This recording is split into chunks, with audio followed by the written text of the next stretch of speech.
today we are at the Duncan Area Youth Engineering Contest.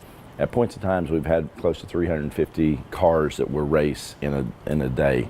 We give each student or their teacher the instructions and the rules. They come up with a unique design because this is partly engineering.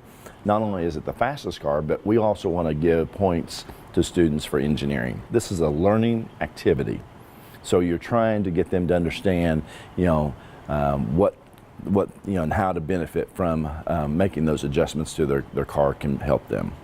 We broke it out into engineering as one part of the competition, and then the fastest car and the overall, okay? And so the first prize goes to an individual. They'll get $300, second is $200, third prize is $100. And then we also do a people's choice. Sometimes that's the car that's the fanciest looking car. It may not be quite the fastest car. So we're trying to reward students for their efforts here. And then on the overall, that'll be the combination between the fastest and how they did on their engineering index and score.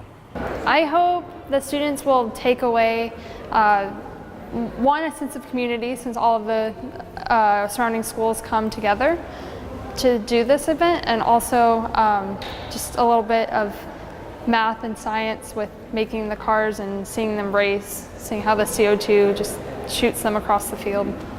Our company is supporting this event in order to help the students really get engaged in math and science, to keep them interested in the subject, and hopefully maybe they'll come and work for them and get really excited for the manufacturing and science fields.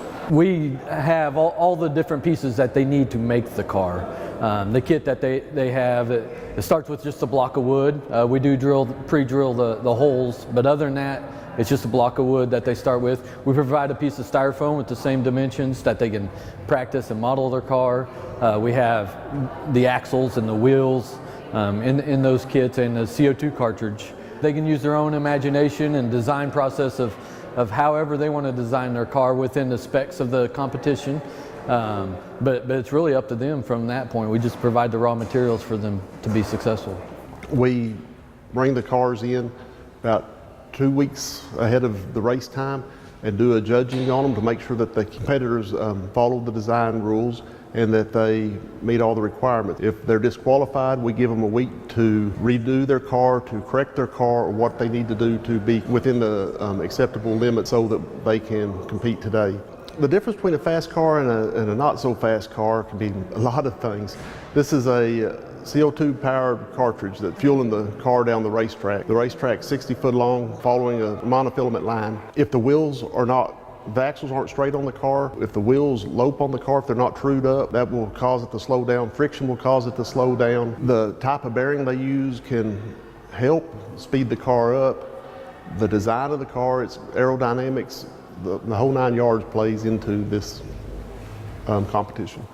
I made a car and it went really well. Went really fast, got under a second with this CO2 car that goes 300 miles per hour down a track. I won in the engineering division, first place, and then I also won overall after placing second in the entire race.